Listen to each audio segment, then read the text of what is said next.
Estou rindo, irmãos, porque aqui na minha rua, né, tem muitos flamenguistas aqui. E quando tem jogo do Flamengo, eles soltam fogos, eles gritam muito alto, xingam alto. Uma moça que uma vez bateu tão forte na janela dela quando o Flamengo fez gol que o vidro da janela dela caiu lá embaixo. E aí eu fico aqui dando os meus gritos agora e penso, se o pessoal pode dar de louco pro Flamengo, por que eu não posso dar de louco para Jesus, não é mesmo, queridos? Então eles vão ter que aturar os meus gritos, meus berros, minhas loucuras de amor pelo meu amado. Ah, querido, eu sinto que hoje o Espírito Santo está derramando uma unção de paixão extravagante pelo Senhor, de uma paixão louca, de fazer loucuras de amor por Ele.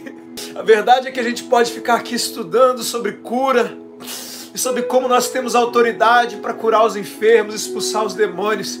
Mas a verdade é que só se nós não formos tomados por uma paixão louca pelo Senhor, nós jamais teremos coragem de sair pela rua e de parar pessoas, de fazer loucuras pelo Senhor.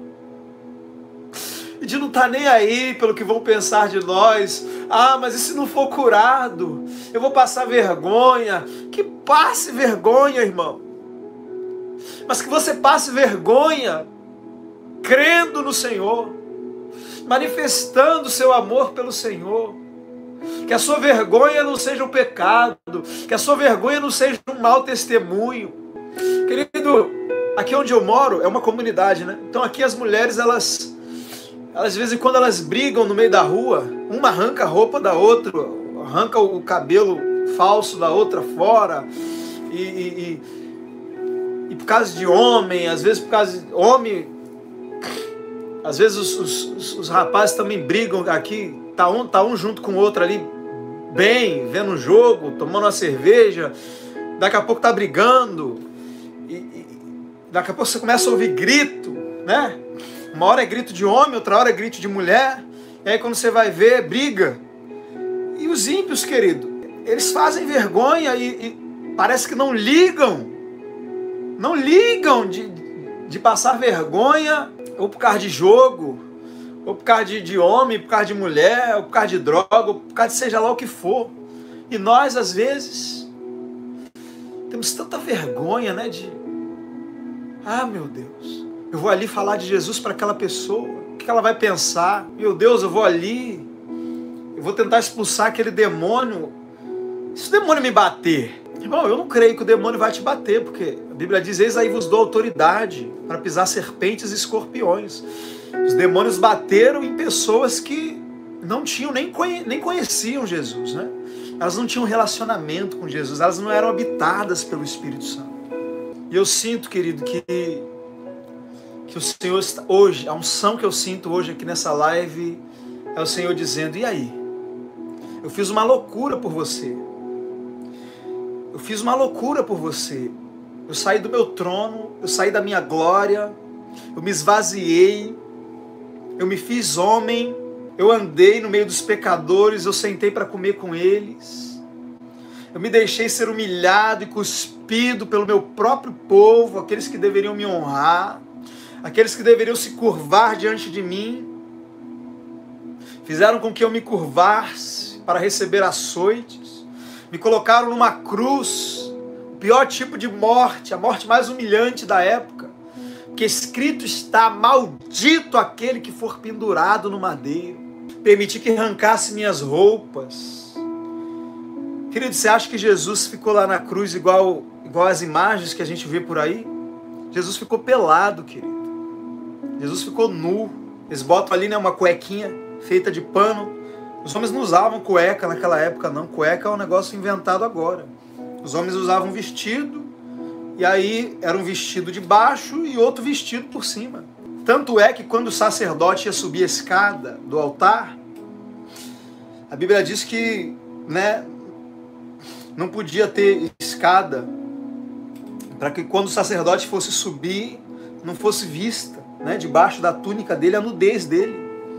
Jesus, quando tirou a roupa para poder lavar os pés dos discípulos, ele botou um paninho ali na cintura para cobrir a sua nudez. Os homens não usavam cueca. Quando tiraram as roupas do Senhor, que ele ficou nu ali. Suas vergonhas foram expostas. Para hoje eu dizer que eu tenho vergonha, eu tenho medo de orar pelo enfermo e ele não ser curado. E daí, irmão? Você vai orar por 10 doentes. Imagina que 5 vão ser curados, 5 não vão. Você não tem que pensar nisso, você tem que crer que os 10 vão. Mas acontece de você orar por pessoas e elas não serem curadas. Acontece comigo, depois de 15 anos fazendo isso. E por que, Danilo, que não acontece? Sei lá, irmãos, 1000 motivos. A pessoa é muito incrédula. Ou você não está naquela fé toda. Ou de repente a pessoa fala na hora ali que a dor não foi embora, mas quando ela chega em casa, a dor some depois. Só que aí você passou por ela na rua, ela não te conhece para te mandar um WhatsApp depois e dizer que foi curada. Então, irmão, esquece. Seu papel não é a manifestação, o seu papel é o passo de fé. Eu vou falar isso de novo. A sua responsabilidade não é a manifestação. A sua responsabilidade é o ato de fé. Impor as mãos sobre os enfermos é sua responsabilidade. Manifestar a cura é responsabilidade do Espírito Santo. Assim como pregar o Evangelho a toda criatura é sua responsabilidade. Convencer a pessoa, levar a pessoa ao novo nascimento é responsabilidade do Espírito Santo. Então a gente fica muito preocupado, às vezes a gente fica travado e deixa de fazer a nossa parte, porque a gente está muito preocupado com a parte do Senhor. A gente está preocupado com a manifestação, a gente está preocupado se a pessoa vai se arrepender ou não. Querido, faz o que o Senhor mandou. Deus disse para Moisés, levanta o teu cajado. Moisés levantou o cajado, irmão. Agora eu pergunto, levantar um cajado, estender a mão, tem poder para abrir o mar? Agora, a Bíblia diz que um vento oriental soprou a noite toda e o Mar Vermelho se abriu. Mar Vermelho não, né? A gente chama de Mar Vermelho, mas na verdade é Mar de Juncos. Mar de Juncos. Houve um erro de tradução do hebraico para o inglês e do inglês para o português. E aí ficou Mar Vermelho, mas é Mar de Juncos. E o mar foi aberto. E o que Moisés teve que fazer? Levantar o cajado, estender a mão. Então Deus te pede para fazer algo e diz que se você fizer aquilo, Ele vai fazer outra coisa.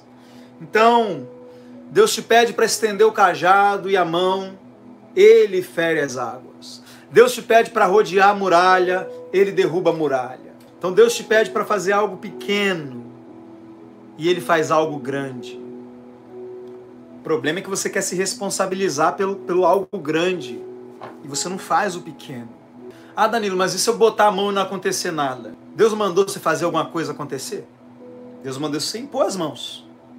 Imporão as mãos sobre os enfermos e eles ficarão curados. Ficarão curados. Então, meu papel, o seu papel é impor as mãos sobre os enfermos. E a Bíblia diz, imporão as mãos sobre os enfermos e eles ficarão curados. Eu lembro que os primeiros anos, e aqui já vai a primeira dica para você que deseja operar no ministério de cura.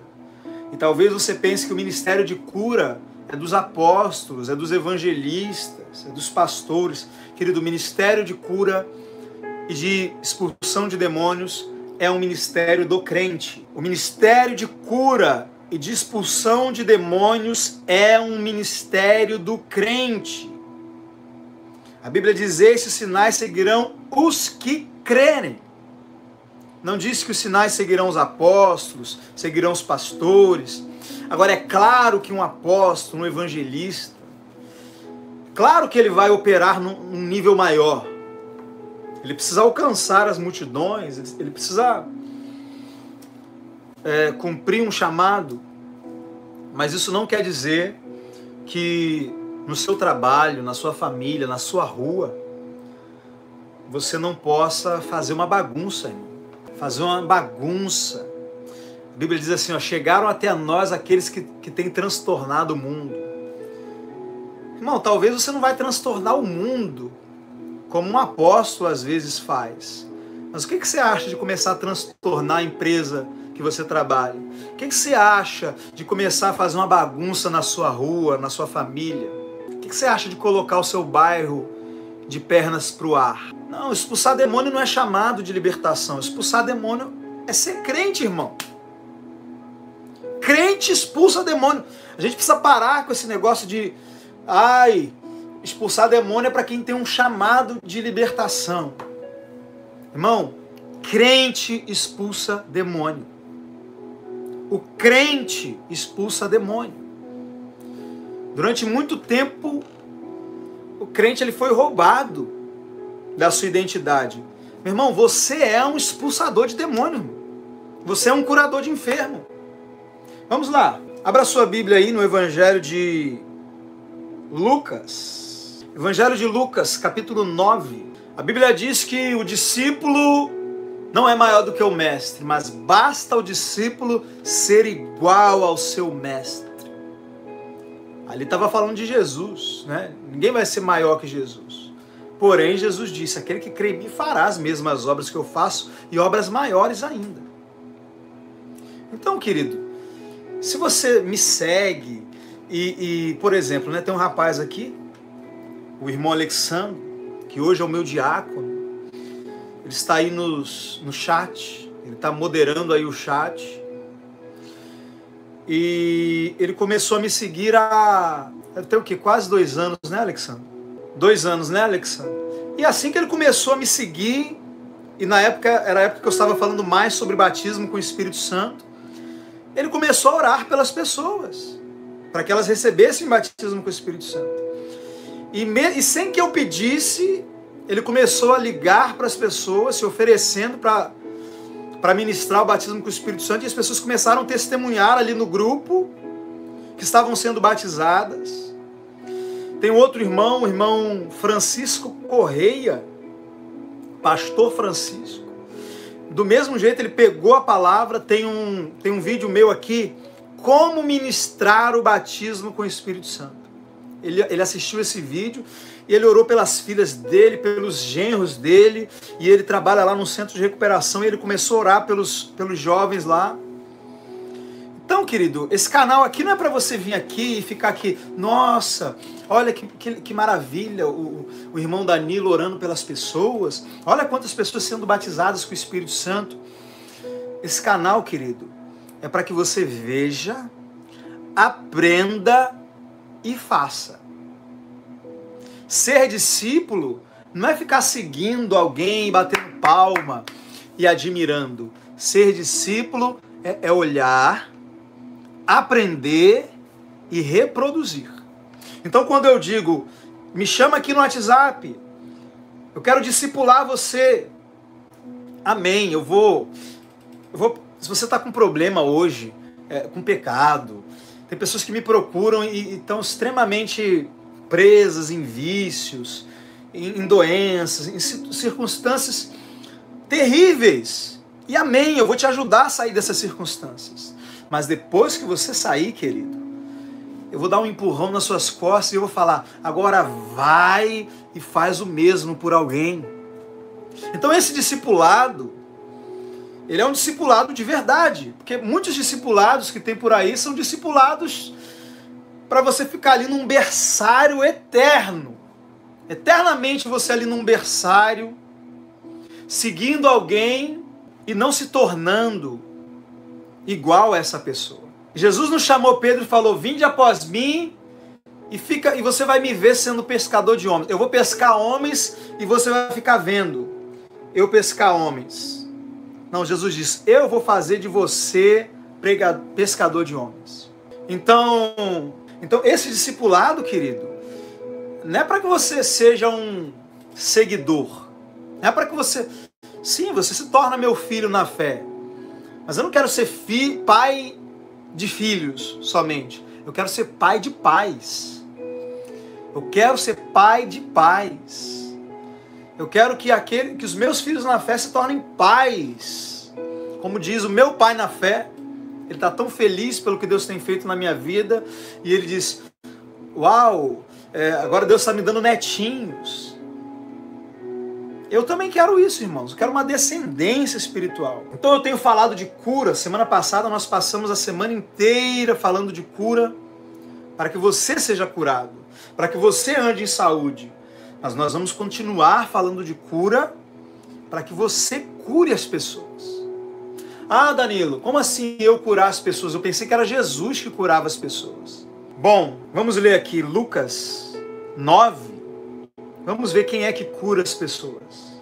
Lucas capítulo 9, versículo 1 e 2.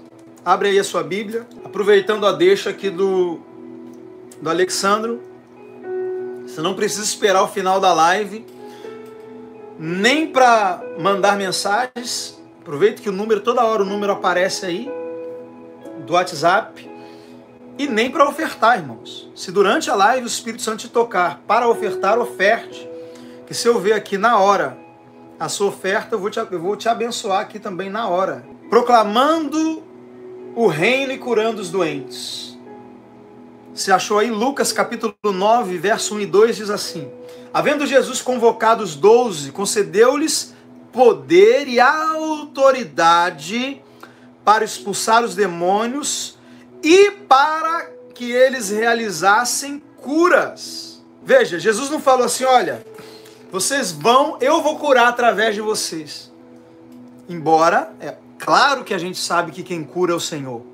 É óbvio que a gente sabe que o poder que manifesta o milagre é dele. Por isso que a glória é dele, a honra é dele, mas a responsabilidade é nossa. Quando Pedro estava diante daquele paralítico na Porta Formosa, ele disse para ele assim, ó, olha para nós. Ele não disse assim, ó, olha para Jesus. Não, ele disse, olha para nós. Na hora de operar o milagre, ele disse, olha para nós. E aí quando depois do milagre acontecer, e todo mundo veio, né? Aí Pedro perguntou, por que vocês estão olhando para nós?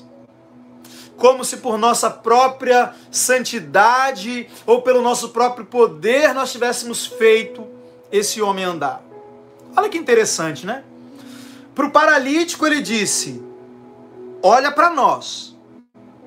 Para aqueles que estavam admirados, ele disse, não olhe para nós. Por que vocês estão olhando para nós? Então, na hora de assumir a responsabilidade, querido, olha para nós. Na hora de receber a glória, olha para ele. Então a responsabilidade é nossa. A glória é toda dele.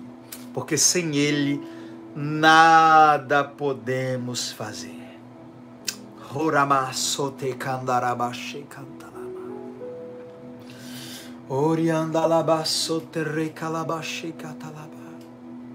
O que os homens fazem? Eles fazem o contrário. Eles não assumem a responsabilidade, eles ficam o tempo todo, olha para Jesus, não olha para o homem não. Olha para Jesus, não olha para mim não. Mas quando alguma coisa acontece, aí eles querem a glória. É o contrário, irmão. É o contrário. Na hora de fazer o negócio acontecer, você tem que falar, olha aqui para mim aqui, me escuta. Às vezes eu quero orar pelas pessoas que estão doentes e elas querem falar, querem desabafar. Ah, irmão, que eu estou sofrendo muito. Deixa eu te contar o meu testemunho. Não, irmãos, você que tem que me escutar.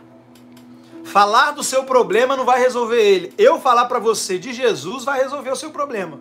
Então, na hora de fazer o negócio acontecer, querido, para com esse negócio de, Jesus. Jesus, vem aqui, Jesus. Vem aqui, Jesus, e bota a mão aqui, Jesus. Não, querido, é você mesmo. É sua mão mesmo. Quem já viu esse tipo de oração? Senhor. Aí o doente está ali. Vou ensinar você agora como que ora por um doente, tá? Jesus nunca orou por um doente. Nunca. A única vez que Jesus orou diante de um milagre para acontecer foi diante do túmulo de Lázaro. Ele disse, e olha a oração que ele fez: Pai, graças te dou porque já me ouvistes, e eu sei que sempre me ouves, e eu só disse isso para que essas pessoas creiam que o Senhor me enviou. Então, por causa das pessoas, para que as pessoas soubessem que o que ele ia fazer em nome do Pai, Jesus orou uma vez. Na maioria das vezes, se não todas as vezes que Jesus curou alguém, Jesus falava assim: seja curado, seja livre desse mal, seja feito conforme a tua fé, levanta e anda. Ouvido, efatá, abra-te. Jesus dava ordem às doenças, Jesus dava ordem aos ouvidos, ordem aos olhos, ordem aos paralíticos para que andasse. Ou então a pessoa já estava exercendo fé e tudo que Jesus fazia era liberar o milagre, dizendo: seja feito conforme a tua fé. E o milagre acontecia. Ah, Danilo, mas isso aí foi Jesus. Isso aí foi Jesus. Eu não sou Jesus. Quer dizer que a minha mão não sou eu? Meu braço não é parte de mim? Você é o corpo de Cristo, querido. Nós somos chamados de cristãos por um motivo. Somos cópias de Jesus. Deus olha do céu e ele vê vários Jesusinhos andando assim, ó. Filhos ungidos. E a criação aguarda a manifestação dos filhos de Deus. Querido, quando o Filho de Deus se manifestou aqui, querido, foi para destruir as obras do diabo. E você foi feito filho de Deus para quê? Para ficar vendo as obras do diabo ao seu redor e não fazer nada? Filho de Deus se manifesta para desfazer as obras do diabo. Sim, em se tratando de Jesus, isso incluía a nossa redenção, pagar pelos nossos pecados, incluía muitas coisas. Mas em se tratando de você, isso fala de fazer as mesmas obras e obras maiores. Então, Jesus não orava. E os apóstolos? Eles também não oravam. Um dia Pedro chegou diante de Dorcas, estava ali morta. A Bíblia diz que Pedro foi orar, dobrou os joelhos, orou a Deus. Depois que ele terminou a oração, ele virou para ela e falou: levanta. Então ele orou, não sei, talvez para ativar ali o seu espírito. Imagina, você está diante de um morto. De repente Pedro dobrou o joelho ali, ficou uns 15 minutos orando em línguas, até que o espírito dele estivesse ativado, que talvez ele estivesse meio inseguro ali diante daquele corpo. Irmão, Pedro era um ser humano como nós, Paulo era um ser humano como nós.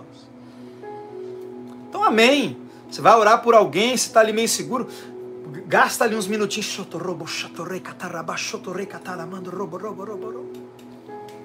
ativando o seu espírito. Mas quando você for orar, presta atenção, para de ver aqui, ó. Olha como na maioria das vezes a gente ora. A gente olha para Deus e a gente olha para a pessoa e a gente fica aqui: Senhor, cura essa pessoa, Senhor, toca, Senhor, Senhor. Isso quando a gente ora com fé. Porque quando a gente não tem fé, a gente fala assim: ó Deus, se for da tua vontade, Senhor, faz o milagre. Mas, Senhor, se não for, dê a essa pessoa graça para suportar. Ah, meu Deus. E tá tudo errado. E é por isso que as pessoas não são curadas. Até para você orar, porque existe oração por enfermos, está lá em Tiago, capítulo 5, mas tem que ser a oração da fé. Qual é a oração da fé? É a que está em Marcos capítulo 11, verso 24. Tudo que pedirdes orando, creia que já recebeu. Então, como que eu faço a oração da fé por um enfermo? Pai, eu oro em nome de Jesus, para que a tua unção venha sobre essa pessoa agora, e que toda doença, Pai, termine agora em nome de Jesus. Senhor, que essa pessoa seja curada agora, que os órgãos voltem a funcionar bem, e aí você começa a falar o que você deseja que aconteça. E depois que você terminou de falar todas as coisas que você quer que o poder de Deus manifeste, você fala: Pai, eu te agradeço por essa cura e eu declaro que essa pessoa está curada. Aí você vira para a pessoa e fala: você está curada, agradeça ao Senhor, receba o seu milagre. Isso é oração da fé, é você pedir e crer que Deus está fazendo naquele momento. Não é ficar implorando: oh Deus, tu conheces, Pai, o sofrimento da tua serva, tu sabes que a tua filha tem te servido, meu Pai, oh Deus, tu sabes quantas tua serva tem passado. Qual é o sentido desse tipo de oração? Desculpa, eu tô satirizando aqui, porque eu preciso quebrar essas coisas. Essas coisas têm amarrado a igreja, essas coisas têm impedido o fluir de Deus. Eu não estou zombando de ninguém aqui. Eu estou escandalizando você mesmo. Eu estou aqui, irmãos, muitas vezes os irmãos pensam assim: eu não gosto do irmão Danilo porque ele é muito sarcástico. Irmão, você não sabe os demônios que eu estou lidando aqui. Espíritos de engano, de tradicionalismo, de religiosidade. Você não faz ideia. E às vezes é só quando eu faço essas coisas que cai a ficha das pessoas. Irmão, ou você é ungido ou você não é, querido. Ou você é uma pessoa ungida ou você não é. Uns são, outros não são. Quando você é ungido, até a sua piada vai ser ungida. Até o seu sarcasmo vai ser ungido. Enquanto eu estou aqui sendo sarcástico, alguém está falando assim, o espírito de sabedoria e de revelação está vindo sobre ela, e ela está falando assim: meu Deus, eu estava fazendo errado esse tempo todo. Agora outros, infelizmente, vão se agarrar, né, nas suas tradições e vão me odiar. E se pudessem, me apedrejariam, como apedrejaram Estevão. Porque quando você toca nas tradições das pessoas, pensa numa coisa que faz o povo ranger os dentes, é quando toca na tradição. E eu não estou aqui, irmão, não tenho compromisso nem com a minha tradição, sou assembleano de berço. Minha avó, Deus amou. Meu avô, Assembleia de Deus. Minha mãe, Assembleia de Deus. Irmão, eu nasci na Assembleia de Deus. Eu fui criado, minha mãe nas vigílias, eu dormindo debaixo dos bancos. Tem ninguém mais assembleando do que eu aqui, não. Tudo que é Assembleia de Deus eu conheço. Todas as doutrinas, todas as tradições, desde as Assembleias de Deus mais teológicas, até as Assembleias de Deus mais malucas, mais doidas, mais do reteté, do manto, do canto, da areia, do cimento, da terra. Eu conheço tudo, irmão, você pode imaginar de Assembleia de Deus. Então, se eu for falar aqui de uma tradição, de uma... como é que eu posso dizer? De uma bagagem evangélica, a minha bagagem é assembleiana. Só que eu não tenho bagagem nenhuma, porque eu já joguei ela fora há muito tempo. Amo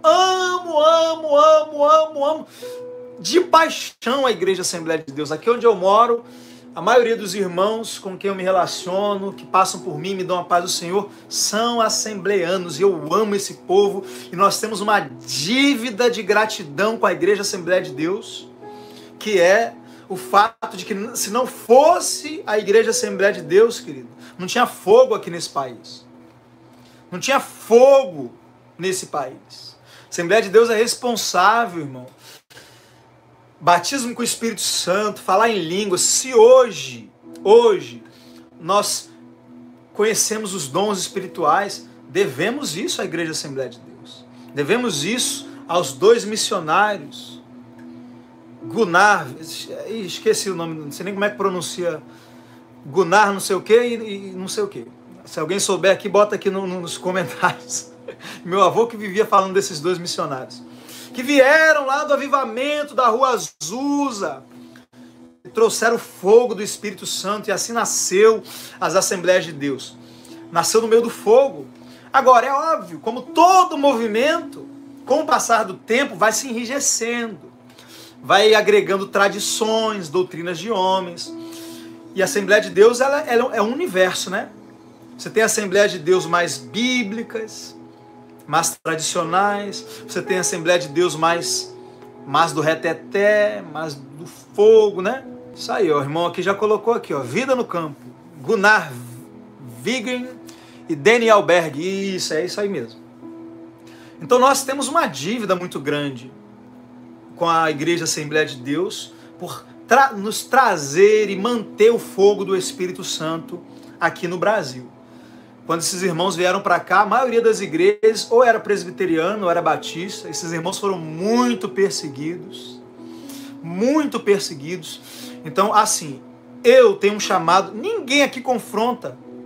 Perdão, não posso dizer ninguém, né? Porque tem muitas pessoas que confrontam religiosidade. Estou querendo dizer assim, que eu sou uma pessoa que eu confronto muito religiosidade, tradicionalismo. Mas eu não sou uma pessoa leviana.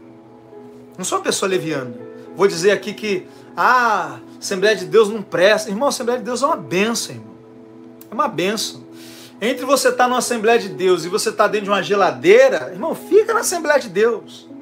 Agora, eu não vou deixar de confrontar tradições que impedem o fluir do Espírito Santo. Ontem nós estávamos aqui e a live de ontem foi praticamente um protesto do Espírito Santo. O Espírito Santo ontem estava aqui protestando. Quando eu dizia assim, ó, chega! Eu não aguento mais evangelho de argumento, evangelho... É claro, o Espírito Santo ontem.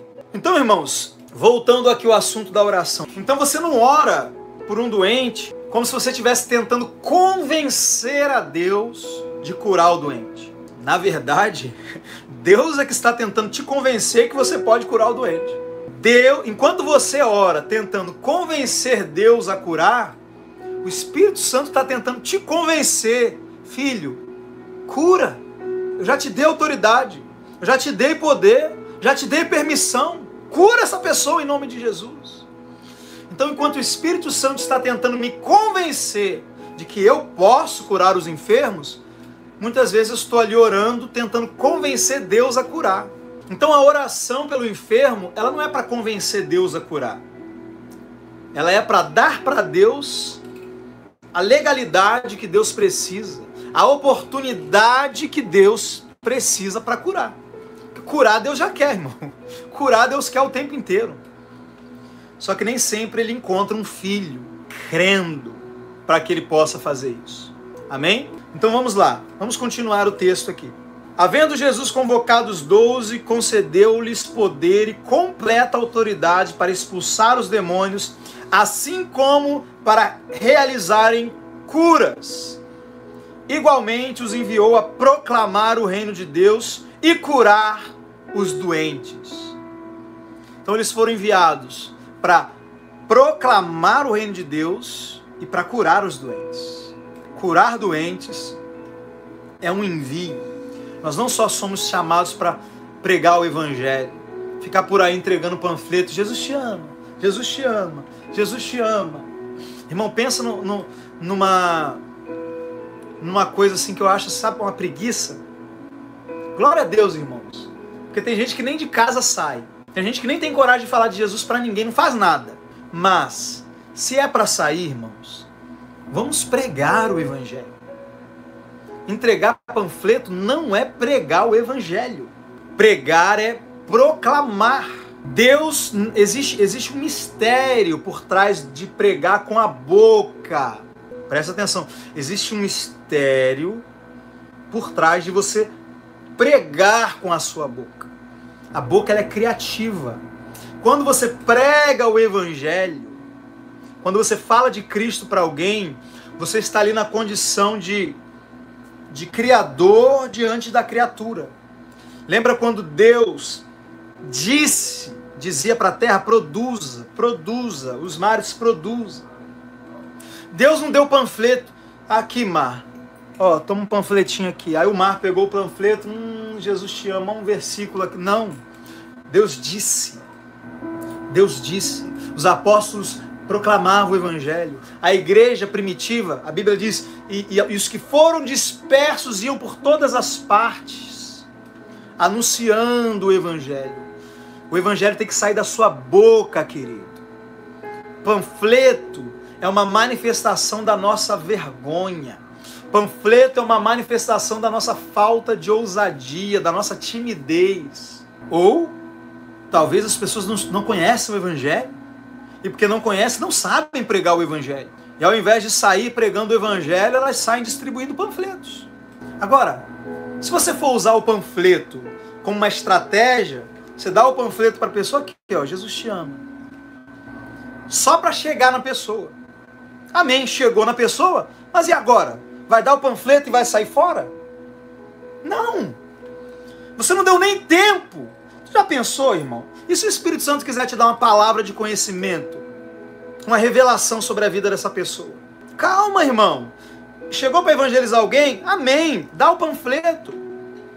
Deus usa panfleto? Usa. Claro que usa. Irmão, Deus usa queixada de jumento, irmão. Tudo que Deus puder usar para alcançar alguém, Ele vai usar. Tem muitas pessoas que se converteram através de panfleto. Não estou aqui dizendo que não funciona de jeito nenhum. Só que não é o melhor de Deus. Por misericórdia, Deus ainda salva algumas pessoas. A pessoa está lá triste, encheu a cara. Ah, meu Deus, minha mulher me largou, meu marido me largou. Aí daqui a pouco abre a carteira e vê um panfleto. E aí, Deus amou. Aí não, a pessoa está lá, ninguém me ama, ninguém me ama. Aí de repente ela mete a mão no bolso, aí está lá o panfleto. Deus amou o mundo de tal maneira. Ai, Deus me ama. Aí está lá o endereço da igreja, ela vai na igreja. Amém. Pessoas já foram salvas assim. O que não quer dizer que essa é a forma correta de ganhar pessoas. Se uma pessoa foi salva assim, 1000 pessoas deixaram de ser salvas, porque ao invés de pregar o evangelho para ela, você deu um panfleto para ela, e que depois que você saiu, ela amassou e jogou no lixo.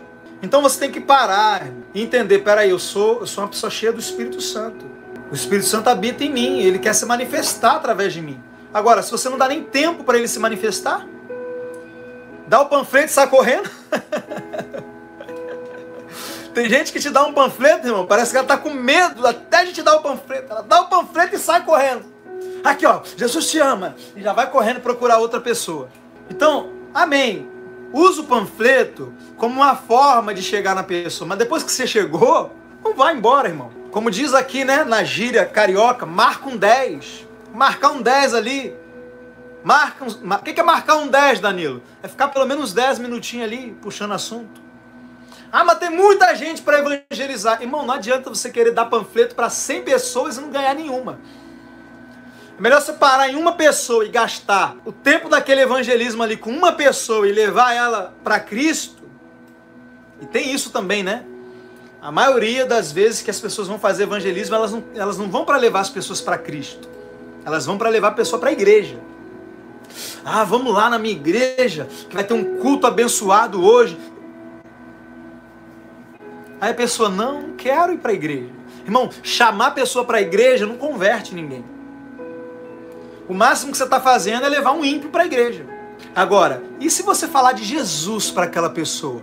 E se você pregar o evangelho para aquela pessoa? E se enquanto você está pregando o evangelho para aquela pessoa, o Espírito Santo te dá uma palavra de conhecimento? E se enquanto você está pregando o evangelho para ela, ela diz para você que está com uma dor em algum lugar? E você ora por ela e ela é curada? E se ela começa a chorar ali, e você pergunta para ela se ela quer aceitar Cristo ali, naquele momento? Aí você leva ela para a igreja. Só que você não vai mais levar um ímpio para a igreja. Agora você já vai levar um novo convertido para a igreja. Está na hora da gente parar de levar ímpio para a igreja e começar a levar Cristo para os ímpios. E aí depois você leva novos crentes para a igreja. Amém, queridos? É incrível, não? Estou tentando ler o texto e explicar o texto. E aí fica vindo esses insights do Senhor. Mas amém. O importante é que é o Espírito Santo falar. Sim, eu tenho coisas muito importantes para dizer, mas o que o Espírito Santo fala é melhor. Uma palavra do Espírito Santo, óbvio, toda palavra pregada ela é do Espírito Santo, mas tem um momento que você está pregando e aí vem aquele rema, e aí o Espírito Santo pega umas 10, 20, 30 pessoas que estão assistindo e pum! E essa pessoa recebe para ela aquela palavra. Então eles foram enviados a proclamar o reino de Deus e curar os doentes. Ah, foi aí que eu parei, porque a gente nem proclama, quanto mais curar. quanto mais expulsar os demônios. Não dá nem tempo, né? Você nem fica ali tanto tempo com aquela pessoa para que o demônio que está nela não aguente a unção que está na sua vida e manifeste. E aí você expulsa. Então tem que pregar o evangelho de verdade. Evangeliza. Agora, na maioria das vezes, as pessoas que você vai ganhar, glória a Deus, irmãos, pelos evangelismos, né, que a igreja faz, mas a maioria das pessoas que você tem para ganhar para Jesus, elas passam por você. Jesus disse, aquele que o Pai traz a mim. Ninguém vem a mim se o Pai não trouxer. Então você precisa entender que Deus traz pessoas para você. Geralmente as pessoas que Deus traz, elas já estão prontas. Como assim, Danilo? Sabe aquela pessoa que passa por você e reclama de uma dor de cabeça? Sabe aquela pessoa que você para esperar o ônibus e do nada ela começa a falar da vida dela para você e desabafar com você? Sabe aquela pessoa no seu trabalho, de repente, te fala que está com uma dor, ou que está passando um problema no casamento? Diariamente, se você parar para ser sensível ao Espírito Santo, e se você orar por isso também, Senhor, põe pessoas no meu caminho. Me traz, Pai, hoje, 1, 2, 3, quantas pessoas o Senhor quiser, para que eu possa testemunhar hoje de Jesus. Você vai perceber, durante o dia, pessoas que o Espírito Santo vai colocar no seu caminho. O padeiro, a atendente da padaria, o entregador da farmácia que vai na sua casa de bicicleta. E aí de repente ele vai montar na bicicleta e... Aí você pergunta, o que foi? Irmãos, seja sensível às pessoas, pergunte. A pessoa fez uma cara assim de dor, pergunta, o que houve? Ah não, que eu tô com a dor aqui de tanto andar de bicicleta. Posso orar por você? E aí põe a mão lá em nome de Jesus, calcanhar, seja curado agora. Aí fala para ela, vai, monta na bicicleta agora, vê se melhorou. Você vai se surpreender com as coisas que Deus faz. Você vai se surpreender. Comece a se ver como um operador de milagres. Olhe para as suas mãos, para de fazer essas orações. Ah, Jesus, vem aqui, põe tua mão aqui. Não, comece a olhar para as suas mãos e entender que as suas mãos são as mãos de Jesus. Suas mãos, você é o corpo de Cristo. Sua mão já é a mão dele, ele não precisa vir aqui. Ó Senhor, que não sejam minhas mãos, que sejam as tuas. Essa oração não faz sentido, porque a sua mão é a mão dele. Ah, que não seja a minha mão, que seja a tua. Mas a sua mão é a mão dele, querido. A Bíblia diz que o nosso corpo é membro de Cristo. Está lá em 1 Coríntios, quer ver só? 1 Coríntios 6, isso mesmo. Não sabeis que os vossos corpos, o verso 15, 1 Coríntios 6, 15, não sabeis que os vossos corpos são membros de Cristo? Meu corpo é membro de Cristo. Eu sou a mão de Jesus. Você está pedindo para ele botar a mão, você já é a mão dele. Sua mão é a mão dele. Sua voz é a voz dele.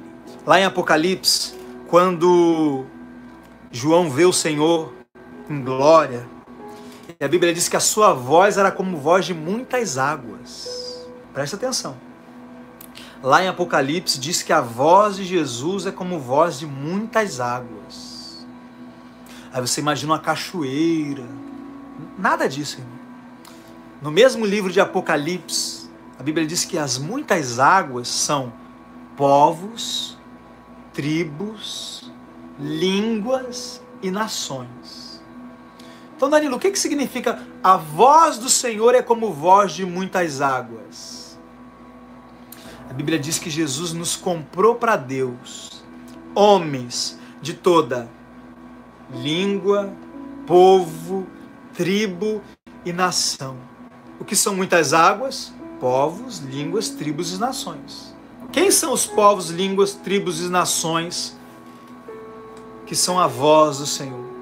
São os reis e sacerdotes que ele comprou Está lá em Apocalipse 5. Digno és de abrir o livro e desatar os seus selos, porque foste morto e com seu sangue comprastes para Deus homens de todos os povos, línguas, tribos e nações, e para o Senhor nosso Deus os constituísses reis e sacerdotes. Sacerdote é quem representa, é quem faz a mediação, é quem leva pessoas a Deus e quem leva Deus para as pessoas.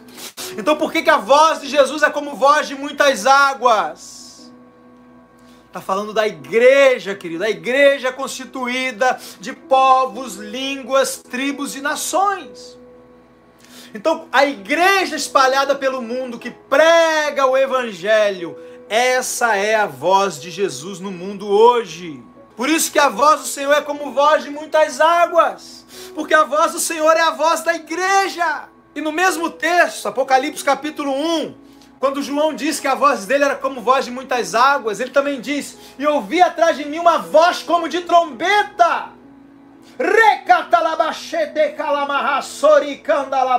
E também era a voz de Jesus.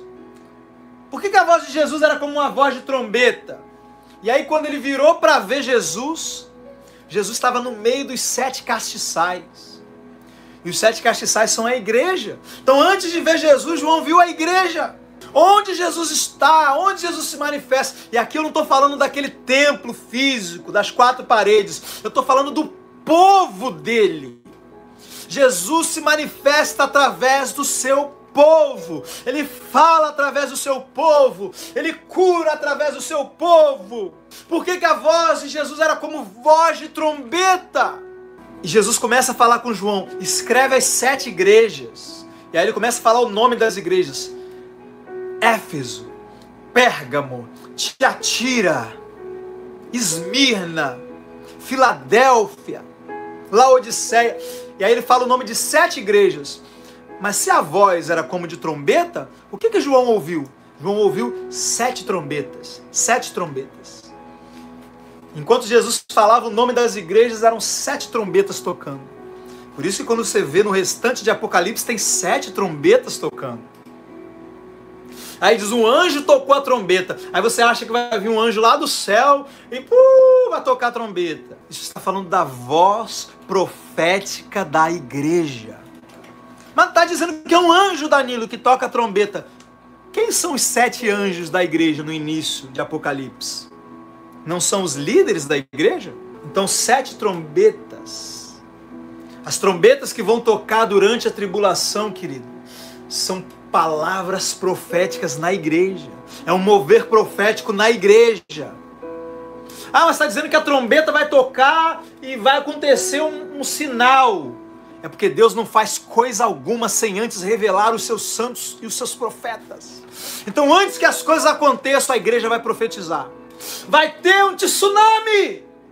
E o tsunami vai acontecer. Tudo que vai acontecer no fim dos tempos vai primeiro passar pela boca da igreja. Danilo, prova para mim que trombeta é profecia. 1 Coríntios capítulo 14. Os crentes de Corinto só queriam falar em línguas, se reuniam e ninguém interpretava as línguas, ninguém profetizava, e era uma bagunça, e ninguém pregava, e não tinha mais nada, era só língua para tudo que é lado. E aí Paulo fala: peraí, gente, o que fala em línguas edifica a si mesmo, mas o que profetiza edifica a igreja. Aí ele diz: se a trombeta der sonido incerto, quem se preparará para a batalha? Paulo compara um toque de trombeta com uma profecia ou com uma interpretação de línguas. Toque de trombeta é palavra profética. Então por que a voz de Jesus é voz como de trombeta? Porque ele fala no meio da igreja, por meio de profecias, por meio de interpretação de línguas, por meio da pregação da palavra.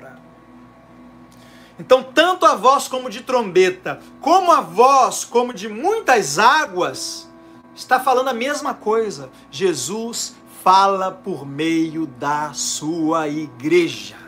Hoje de manhã uma irmã me perguntou, ela me mostrou o texto de Hebreus que fala assim: havendo outrora nos falado o Senhor de muitas maneiras pelos profetas, agora nos tem falado por meio do seu Filho. E aí ela ela explicou que muitos pastores, teólogos, que rejeitam os dons, rejeitam as profecias, rejeitam, né, as línguas, eles usam esse texto para dizer, não, esquece esse negócio de profecia, Jesus ele fala por meio da palavra, Deus não fala mais através de profeta, Deus só fala através da palavra. Só que o texto não está dizendo isso. O texto está dizendo que Deus fala através do Filho. Mas e o Filho? Fala como? Através do Espírito dele. E onde é que está o Espírito dele? Na igreja. Por isso que profecia é chamada de manifestação do Espírito. E a manifestação do Espírito é concedida a cada um. Aos pastores? Não, a cada um. Aos apóstolos? Não, a cada um. E a um é dada a palavra de conhecimento. E a outro, pelo mesmo Espírito, a palavra de sabedoria. E a outro, pelo mesmo Espírito, o discernimento de espíritos. E a outro, e a outro, e a outro. Tem para todo mundo, querido. A um, e a outro, e a um, e a outro. Deus não colocou o Espírito Santo dele aí dentro de você, não? Se ele não quisesse se manifestar através de você, querido, ele não tinha vindo morar em você. Por isso que a sua oração,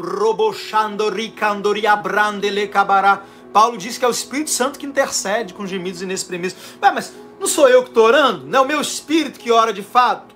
Mas ao mesmo tempo o Espírito Santo está orando através de você. Desde que o Espírito Santo veio morar em você, ele faz as coisas através de você. Então pare de falar, Jesus, vem curar. Jesus cura fulano. Vai lá você curar, querido. Vai lá botar a mão nessa pessoa. Vai lá impor a mão e dizer em nome de Jesus. Querido, em nome de Jesus, deixa eu te ensinar aqui. Deixa eu te ensinar o que é fazer algo em nome de Jesus. Fazer algo em nome de Jesus não é falar o nome como se fosse um amuleto. E eu falo o nome de Jesus e o poder se manifesta. Não. Não é isso. Fazer em nome é representá-lo. Por exemplo, eu vou ali no mercadinho e eu falo assim, ó, eu tô abrindo uma conta aqui e tudo que... E a Tiffany é minha esposa e ela pode vir aqui e pegar no meu nome. Você acha que a minha esposa vai chegar lá, em nome do Danilo, me dá um extrato de tomate? Você acha que a minha esposa vai chegar lá no mercadinho falando assim? Não, ela vai chegar lá e vai falar assim, me dá um extrato de tomate. E o atendente já vai dar para ela. Por quê? Porque ele sabe que ela tem o direito de fazer aquilo. Ela está ali em meu nome. A gente fala o nome de Jesus como se fosse um amuleto. Em nome de Jesus! Em nome de Jesus! E aí não acontece nada. Por quê? Porque a gente acha que o nome é o amuleto. Não, fazer em nome é saber quem você é. Eu sou um embaixador de Cristo. Quando eu falo, é como se Ele estivesse falando. Quando eu boto a mão, é a mão dele. Eu estou aqui nessa terra em nome dele. Eu sou representante dele. Isso é fazer em nome. Imagina um embaixador que vem de um país para o outro, ele está ali em nome da sua nação. Agora ele não fica lá, em nome dos Estados Unidos da América. Em nome dos Estados Unidos da América, abra o carro para mim. Em nome dos Estados Unidos da América, faça isso para mim. Em nome dos Estados Unidos. Ele não fica falando isso. Ah, Danilo, é para parar de falar em nome? Claro que não. Porque quando você fala em nome de Jesus, quem está ouvindo está testificando em nome de quem você está. O que eu estou dizendo é que não adianta você falar em nome de Jesus sem entender o que realmente significa fazer algo em nome dele. Fazer algo em nome dele é fazer no lugar dele, representando ele, como se fosse ele. O que é de verdade, porque você é o corpo dele. Amém, querido? Então, primeiro princípio, para que você comece a manifestar o poder de Deus para as outras pessoas, de usar a autoridade, ela fica se sentindo assim como, não, eu estou tomando o lugar de Deus. Faça isso, ele colocou você no lugar dele. Ele colocou você para representá-lo. Não se exima dessa responsabilidade. Não se diminua, não precisa. Assuma o seu lugar. Ah, mas eu não vou estar sendo soberbo. Você vai ser soberbo se depois que o milagre acontecer, você quiser assumir a glória. Então, na hora do milagre, você diz, olha para mim aqui, ouça a minha voz. Em nome de Jesus, caroço, saia desse corpo agora. Aí o caroço sai, aí você vai dizer o quê? Olha como eu sou ungido. Olha como minha fé é grande. Não, aí não. Aí agora é a hora de louve a Deus, irmão. Glorifica a Deus. Ele curou você. Jesus curou você. Na hora de curar, entenda, Ele mandou você curar. Quando a cura acontecer, aí você diz, Jesus te curou, irmão. Glorifica a Ele. Adore, agradeça ao Senhor. Então na hora da responsabilidade, é você. Na hora da glória, deixa a glória para Ele. E você vai ser alguém muito usado pelo Senhor. Amém, querido? Então vamos assumir a nossa responsabilidade como embaixadores do reino de Deus. Quando você for orar, se é que você vai orar. Danilo, mas às vezes você ora. Sabe por que eu oro? Por causa da fé das pessoas. Tem pessoas que elas estão acostumadas com oração. Então, de repente, se você chega para elas e você só dá uma ordem, ela não vai crer que está curada. Então, às vezes eu vou lá e oro, boto a mão, Pai, em nome de Jesus, eu abençoo essa pessoa agora. Mas aí, sorrateiramente, eu começo a dar ordens. E Pai, e na autoridade do nome de Jesus, eu digo agora, em nome de Jesus, pulmão, respire bem agora. Lembra que Jesus orou diante do túmulo de Lázaro? Ele disse, eu só estou orando por causa deles. Então amém, ore. Mas com discernimento, sabendo que Deus não precisa da oração. Deus precisa da sua fé. E se você der um comando de fé, aquela doença, aquele órgão, aquela parte do corpo, você está representando Jesus. Do mesmo jeito que Jesus amaldiçoou aquela figueira, você pode chegar para um tumor e dizer, eu amaldiçoo esse tumor. Tumor, eu te amaldiçoo. Comece a secar agora desde a raiz. O que eu te aconselho? Agora, antes da gente encerrar essa live, eu vou te dar alguns conselhos aqui. Pegue esses textos. Marcos 16. Esses sinais seguirão os que creem. Evangelho de João, capítulo 14. Aquele que crê em mim fará as mesmas obras que eu faço e fará maiores do que essas. Lucas, capítulo 10. Lucas 10. 9, capítulo 9 e capítulo 10. Porque primeiro Jesus dá autoridade para os 12, depois ele dá autoridade para os 70. Para curar enfermos e para expulsar demônios. Pega esses textos, eis aí vos dou autoridade para pisar serpentes. Pega esses textos de autoridade, onde Jesus dá para você autoridade, e medita nesses textos, confessa, declara. No início do meu ministério, eu gastava muito tempo fazendo isso. Eu dizia, o Espírito do Senhor é sobre mim, pelo que me ungiu para evangelizar o pobre, enviou-me a pregar liberdade aos cativos, dar vista aos cegos, pôr em liberdade o oprimido e anunciar o ano aceitável do Senhor. Esses sinais hão de me seguir, porque eu creio, e em nome de Jesus eu expulso demônios, eu falo em línguas, eu pego em serpentes, se eu beber alguma coisa mortífera não me fará dano algum, eu põe minhas mãos sobre o enfermo e ele fica curado. Eu posso fazer os mesmos sinais e sinais maiores ainda, porque eu creio nele. Eu tenho autoridade para pisar serpente. E eu ficava confessando e declarando, e declarando, e declarando aqueles textos. E para que isso, Danilo? Para que você se convença de que você é um embaixador de Cristo. De que você tem o direito de mandar uma enfermidade sair e ela tem a obrigação de te obedecer. E aí da próxima vez que você for orar por alguém, você não vai ficar lá meia hora. Ó Deus, ó soberano, cheio de humildade, né? Para convencer Deus a fazer. Você é tão humilde que Deus vai curar. Ó Deus, eu não sou nada, mas Tu és tudo na minha vida. Ó Deus, pela tua infinita misericórdia, eu sei que não mereço. Para, irmão, para em nome de Jesus.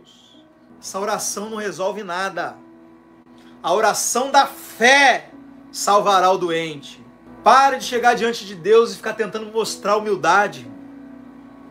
Quando você estiver em casa, no seu momento de oração, aí você se humilha diante de Deus. Ah, Senhor, eu não sou nada, Pai. Aí você se humilha, amém? Se humilha no altar. Agora, quando você estiver diante de um doente, de um demônio, de uma doença, você não tem que estar se humilhando ali. Ali você tem que se exaltar. Que isso, Danilo? Me exaltar, a Bíblia diz que qualquer um que se exalta, não se exalte diante das pessoas, nem diante de Deus. Mas diante dos demônios, diante das doenças, se exalte mesmo. E você não está se exaltando. Jesus já te exaltou. Ele te colocou assentado com Ele nas regiões celestiais. Você não está se exaltando. Você está assumindo o seu lugar de autoridade. Então levante, estufa o peito, põe o seu dedo e fala: em nome de Jesus, seja curado. E saiba, é Jesus que está falando. Ah, mas eu não sou Jesus. É sim. Você é membro do corpo dele. Você e ele são um. O que se une ao Senhor é um espírito com ele. Do mesmo jeito que Jesus dizia: quem vê a mim vê o Pai. Você pode dizer: quem vê a mim vê o Senhor que me enviou. Minha voz é a voz do Senhor, minha mão é a mão do Senhor. Então, em nome de Jesus, demônio, saia! Doença, saia! E não fica com medo. Ah, mas e se não sair? Não fica pensando essas coisas. Tem que sair, pronto, irmão. Ah, Danilo, então todo mundo que você faz isso sai. Algumas pessoas não, mas você acha que eu vou ficar guardando isso na minha memória? Você acha que na próxima pessoa que eu for orar, eu vou ficar lembrando da outra que não foi curada? De forma nenhuma. Eu me responsabilizo pela minha fé. Eu me responsabilizo em fazer o que eu tenho que fazer. A manifestação não é responsabilidade minha. Sei lá se a pessoa vai manifestar a cura dela amanhã, depois da manhã, ou se daqui 10 dias ela vai estar curada. Eu vou ficar pensando nisso? Aí você fica tão frustrado porque você orou por alguém e não foi curado. Aí não ora por mais ninguém. Ou ora com insegurança. Aí por causa de alguém que não foi curado, aí mais ninguém é curado. Irmão, se eu for ficar prestando atenção em quem não é curado, eu vou acabar deixando de curar os outros. Amém, querido? Então foque no milagre. Foque no milagre. Você acha que eu vou ficar botando aqui testemunho? Testemunho de quem não foi curado? Não. Isso vai matar a fé das pessoas. Eu vou botar testemunho de quem foi curado. E quem não foi? Vai continuar ouvindo a palavra. A fé vem por ouvir e ouvir a palavra. Vai declarar a palavra e vai ser curado. Às vezes não foi curado através de um dom, às vezes não foi curado através de uma oração, mas a cura é para todos. Ensina a palavra para a pessoa. Eu orei já por pessoas que não foram curadas na hora. Eu ensinei a palavra, ensinei ela: olha, creio que você já está curado, vai declarando, e aí a cura se manifesta depois. Para tudo tem jeito, querido, só não tem jeito para intimidação. Você ficar intimidado sem fazer nada, aí não dá, aí não vai acontecer nada. Deus não nos deu espírito de medo, mas de ousadia e de poder. Então Timóteo estava intimidado, e os crentes estão intimidados hoje. Intimidados diante das doenças, intimidados diante dos demônios. E está na hora, já passou da hora, querido, da gente assumir a nossa identidade como igreja do Senhor. De embaixadores de Cristo. Irmãos, se você não fizer, querido, ninguém vai fazer. Jesus não vai descer do céu para pregar o evangelho. Jesus não vai descer do céu para curar os enfermos. Ele está esperando você. Ele te comissionou. Ele te deu o nome dele.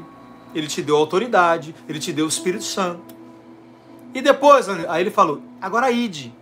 Ele diz: toda autoridade me foi dada no céu e da terra. Portanto, ide. O que isso significa?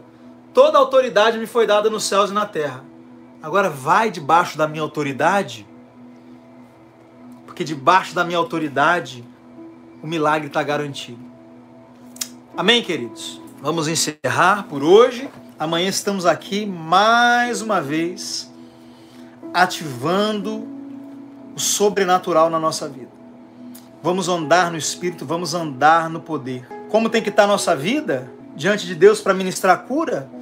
Querido, sua vida tem que estar crendo em Deus. Vou te falar uma coisa, tá? Vou te falar uma coisa. Viciado em pornografia, eu curava enfermo e expulsava demônio. Claro, eu lutava contra a pornografia e vencia a pornografia. Mas esse negócio de que, não, se não tiver com a vida no altar, isso é história, isso é cultura evangélica. Por quê? Se isso fosse verdade, presta atenção, se isso fosse verdade, se você tivesse que estar santo, para fazer a obra, curar enfermos, expulsar demônio, pregar o evangelho, como que naquele dia muitos diriam para Jesus: em teu nome profetizamos, em teu nome curamos doentes, em teu nome expulsamos demônios e fizemos maravilhas em teu nome? E aí Jesus vai dizer para eles, o que Jesus disse para eles naquele dia? O que Jesus vai dizer? Afastai-vos de mim, vós que praticais a iniquidade. Então, homens praticando a iniquidade estavam curando, estavam profetizando, estavam expulsando demônio, fazendo maravilhas. Então uma coisa não tem nada a ver com a outra, querido. Você tem que viver uma vida santa? Tem. Você tem que andar no Espírito e não cumprir as concupiscências da carne? Tem, mas uma coisa não tem nada a ver com a outra. Porque se está vivendo no pecado, te impede de usar a sua autoridade, como que esses homens estavam expulsando demônio? Como que esses homens estavam profetizando? Como que esses homens estavam fazendo maravilha? Estavam usando a autoridade, mesmo estando com a vida na iniquidade. Agora, eu devo viver assim? Não. Por quê? Porque eu não quero ouvir naquele dia: afastai-vos de mim, vós que praticais a iniquidade. Mas se eu estou com alguma fraqueza agora, eu não posso deixar que isso me impeça.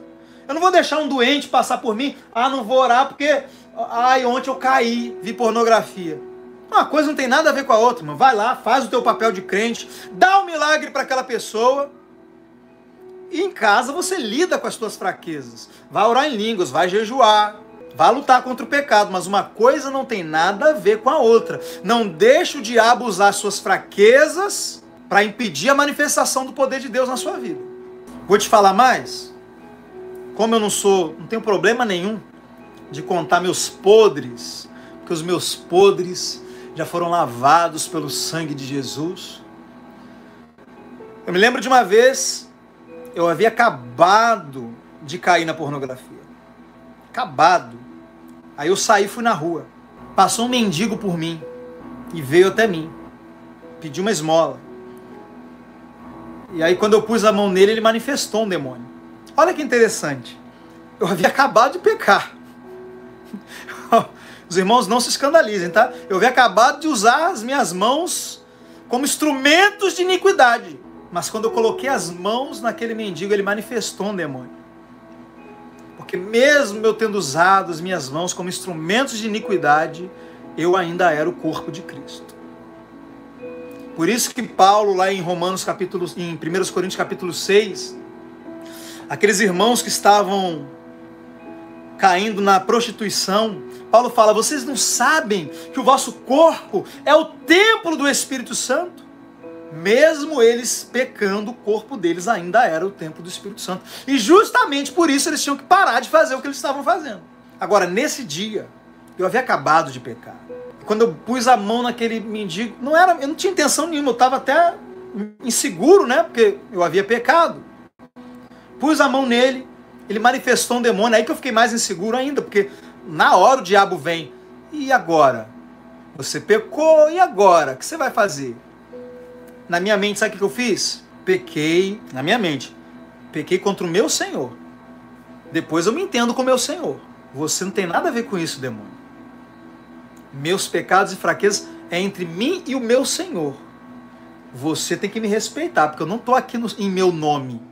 Se eu tivesse em meu nome, aí eu teria que olhar para as minhas fraquezas. Mas como eu estou em nome do Senhor, e o Senhor não tem fraqueza nenhuma, em nome de Jesus, sai dele!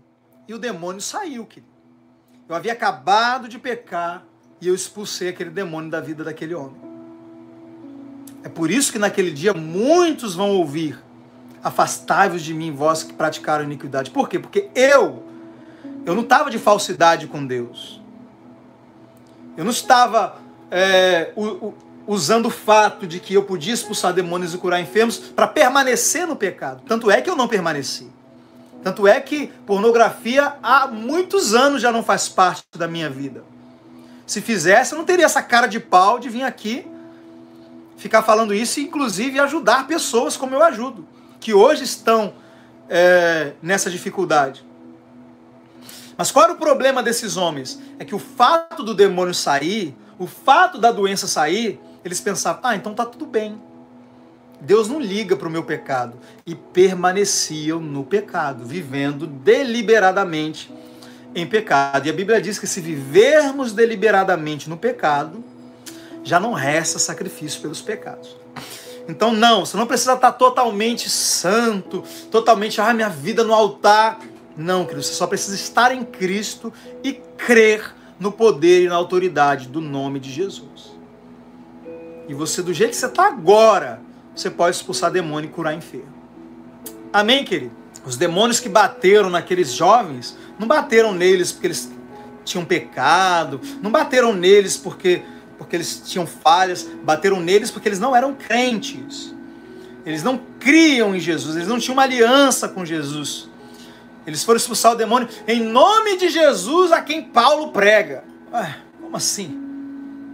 Entendeu? Eles não tinham autoridade para fazer aquilo ali. Agora, toda pessoa que confessou Jesus como Senhor tem autoridade para fazer isso. Até aquelas que estão dando mancada com o pecado. Até essas ainda têm a sua autoridade garantida. Mas isso não quer dizer que você deva permanecer no pecado. Amém? O que eu estou dizendo é que uma coisa não tem nada a ver com a outra. Amém, queridos? Então, vou pedir para você que não é inscrito nesse canal. Quero agradecer aqui a Lucília Alves. Eu recebo em nome de Jesus a sua oferta, a sua semente. Acabou de aparecer aqui para mim. Receba a sua colheita em nome de Jesus. Declaro portas abertas na sua vida, caminhos aplanados, milagres financeiros, surpresas de Deus, dinheiro vindo de lugares que você não esperava. Receba em nome de Jesus. Você que deseja ser um ofertante desse ministério, aqui embaixo na descrição do vídeo tem o número do Pix. O número do Pix para quem quer ofertar e o número do celular para quem quer participar do discipulado. O discipulado é gratuito, tá?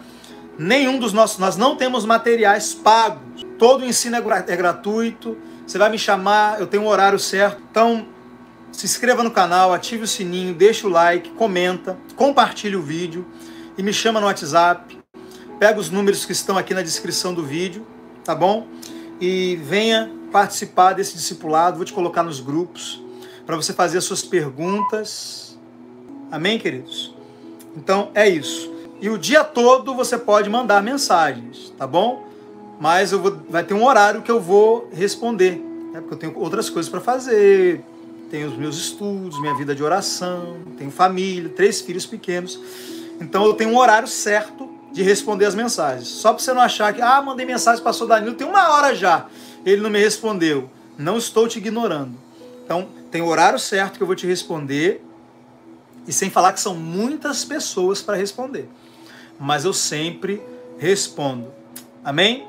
É isso. Fiquem com Deus. Até amanhã e até daqui a pouco no WhatsApp. Graça e paz, queridos.